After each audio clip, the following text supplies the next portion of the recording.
പ്രിയമുള്ളവരെ, നല്ല നമസ്കാരം.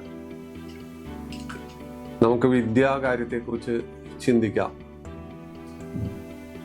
നമ്മുടെ സന്താനങ്ങളും മറ്റുള്ളവരുടെ കുട്ടികളും എല്ലാം ഒരു പ്രത്യേക പ്രായം വന്നാൽ 3 വയസ്സ് മതി.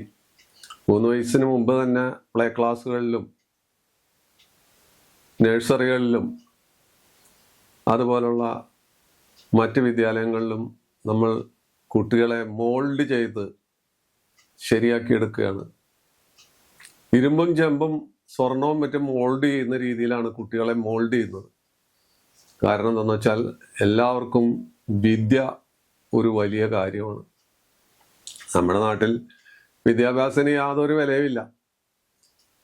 നമുക്കറിയാം, ബികോം പാസ്സാകാത്തവൾ എംകോം പാസ്സാകുന്നു, ബികോം തോറ്റ ആൾക്ക് ഡോക്ടറേറ്റ് കിട്ടുന്നു, ഡോക്ടറേറ്റ് കിട്ടിയ ആള് ചങ്ങമ്പുഴയെ വൈലോപ്പിള്ളിയാക്കുന്നു, വൈലോപ്പിള്ളിയെ ചങ്ങമ്പുഴയാക്കുന്നു. അതുപോലെ പലരും ഡോക്ടറേറ്റ് കിട്ടി ആരുടെയെങ്കിലും ഒരു ശുപാർശ കത്തിൽ ഏതെങ്കിലും യൂണിവേഴ്സിറ്റിയിൽ കയറി പറ്റിയാൽ രാമായണത്തെക്കുറിച്ച് നുണക്കഥകൾ പറഞ്ഞു പരത്തും. രാമായണത്തിലെ കഥാപാത്രവും ഭാരതത്തിലെ കഥാപാത്രവും ഒക്കെ മിത്താണ്, അതിനൊന്നും ജീവനില്ല. ഇങ്ങനെയുള്ള പല ഫലിതങ്ങളും നമ്മുടെ നാട്ടിൽ നടക്കുന്നുണ്ട്. ഇതൊക്കെ നമ്മൾ കേൾക്കുന്നുണ്ട്. വിദ്യാഭ്യാസം വേണ്ടവർക്ക് വിദ്യാഭ്യാസം തന്നെയാണ്, അല്ലാത്തവർക്ക് വിദ്യാഭ്യാസമാണ്. ഇതാണ് എൻ്റെ പക്ഷാന്തരം. വിദ്യയെ വിദ്യയായി കണ്ട് വിദ്യയ്ക്ക് വേണ്ടി നമ്മൾ പാടുപെടുമ്പോൾ നമ്മുടെ കൂടെ സരസ്വതിയും ദക്ഷിണാമൂർത്തിയും എല്ലാം വരുന്നു. അതില്ലാതെ വിദ്യയെ മറ്റൊരു തരത്തിൽ ഞാൻ നേരത്തെ പറഞ്ഞ രീതിയിലാക്കുമ്പോൾ അവിടെ വികട സരസ്വതി വരുന്നു.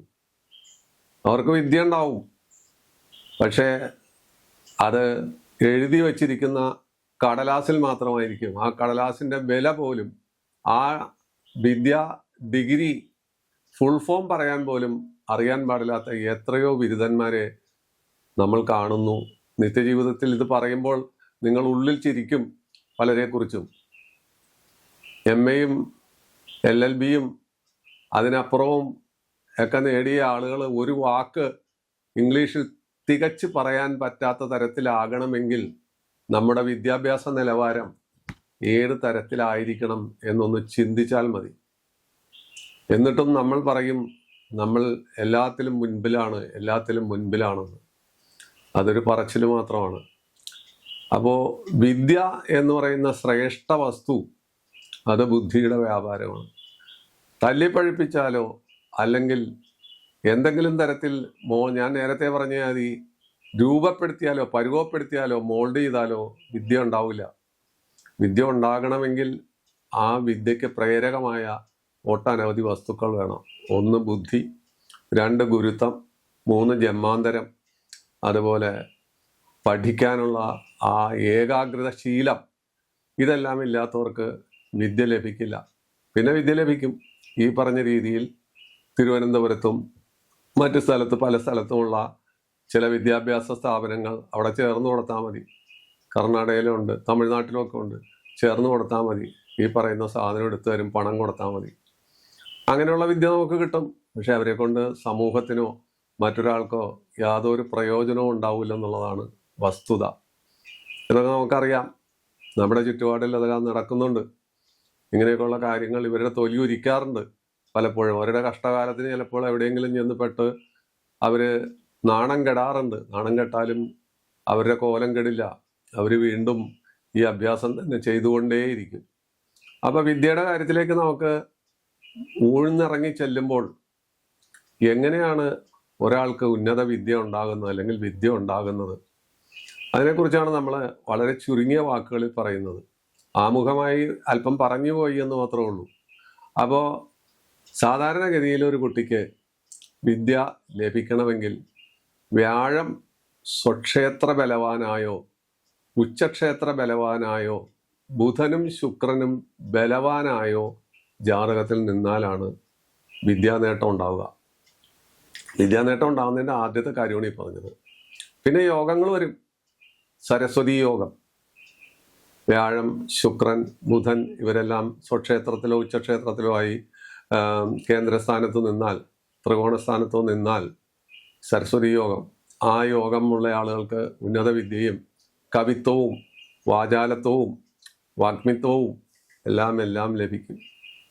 അതുപോലെ ബലവാനായ വ്യാഴം, ബുധൻ ഇവർ ലഗ്നാൽ 2-ൽ നിന്നാൽ ആ കുട്ടിക്ക്, ആ വ്യക്തിക്ക് ഉന്നത വിദ്യ ലഭിക്കുമെന്ന് ഓർത്തോളണം.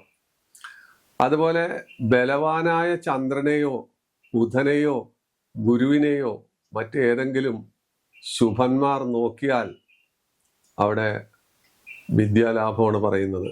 ബലവാനായ ചന്ദ്രനോ ബുധനോ ഗുരുവോ 2-ൽ നിന്നാലും വിദ്യാനേട്ടമാണ്, അവിടെ ഉന്നതമായ വിദ്യ ലഭിക്കും.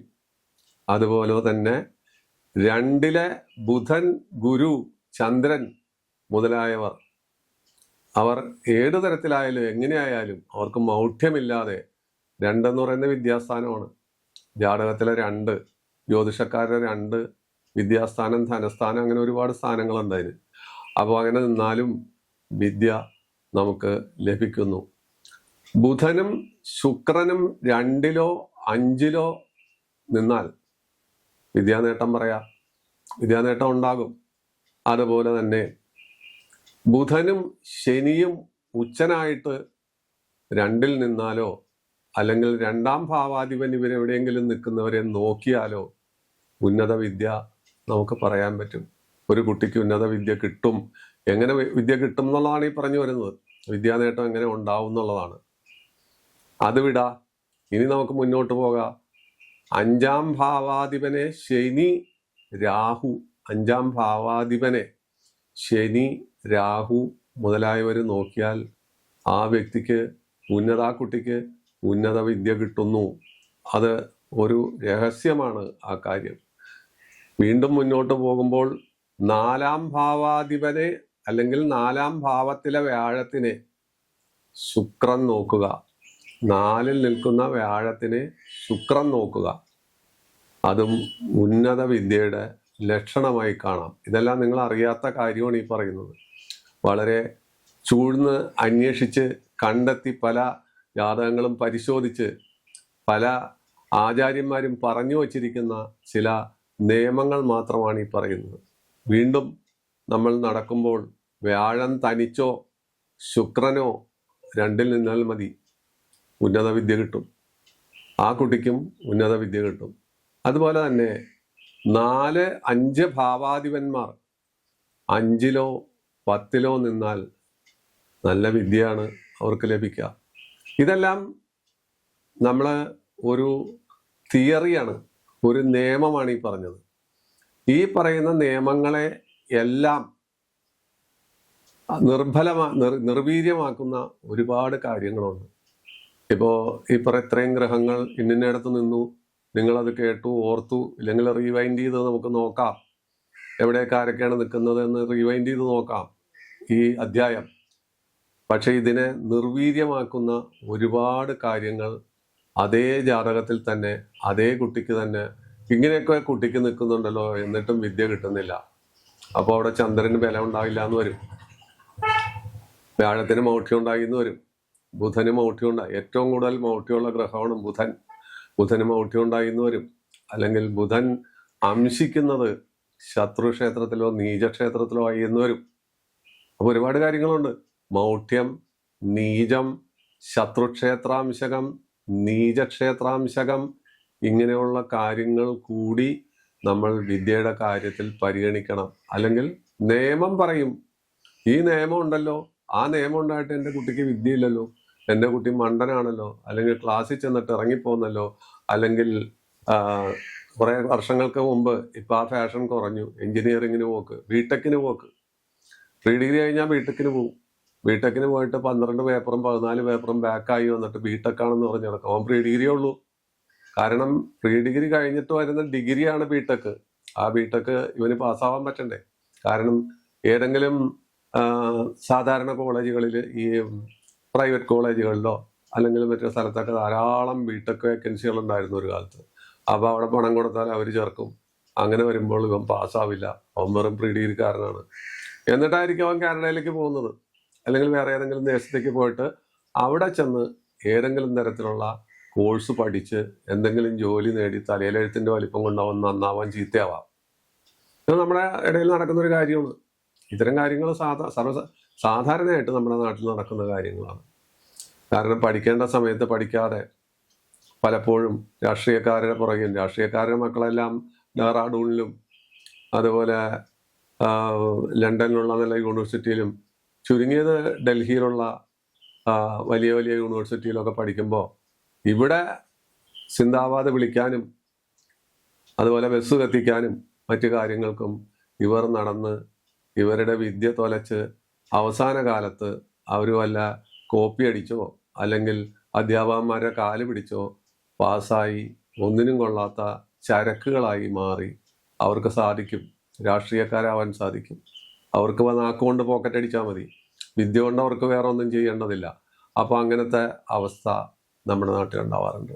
എല്ലാ നാടുകളിലും ഉണ്ട്. ഇപ്പം നമ്മുടെ കേരളത്തിൽ മാത്രമല്ല, എല്ലാ നാടുകളിലും ഇത്തരത്തിൽ വിദ്യയുടെ കാര്യത്തിൽ മൂല്യച്യുതി വരുന്നുണ്ട്. അതേ മൂല്യശോഷണം വരുന്നതിന് അപ്പുറം തന്നെ വളരെ വലിയ നിലവാരഭദ്രമായ കാര്യങ്ങൾ നടക്കുന്നുണ്ട്.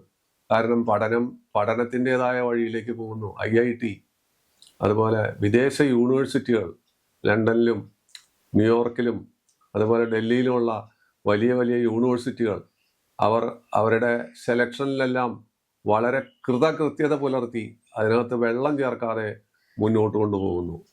അങ്ങനെ ഉള്ള സ്ഥലത്താണ് നമ്മൾ നേരത്തെ പറഞ്ഞ ഇത്തരം കുട്ടികൾ ചെന്ന് പെടുന്നതും അത്തരം കുട്ടികൾ വലിയ അവസ്ഥയിൽ വിദ്യാസമ്പന്നരായി തീരുകയും ചെയ്യുന്നത്. വിദ്യാസമ്പന്നരല്ലാതെ വരുന്നത് എങ്ങനെയെന്ന് ഞാൻ പറഞ്ഞു. ഈ ജാതകത്തിൽ തന്നെ ദോഷങ്ങളുണ്ടാവും, ഗ്രഹങ്ങൾക്ക് പാപത്വം തീണ്ടിയിട്ടുണ്ടാവും, ഇല്ലെങ്കിൽ പാപൻ ദൃഷ്ടി ചെയ്യുന്നുണ്ടാവും, അല്ലെങ്കിൽ അയാൾക്ക് കേന്ദ്രാധിപത്യം ഉണ്ടാവും, മറ്റു പലതുണ്ടാവും, പല ദോഷങ്ങളും അവിടെ ഉണ്ടാവും. ആ ദോഷങ്ങൾ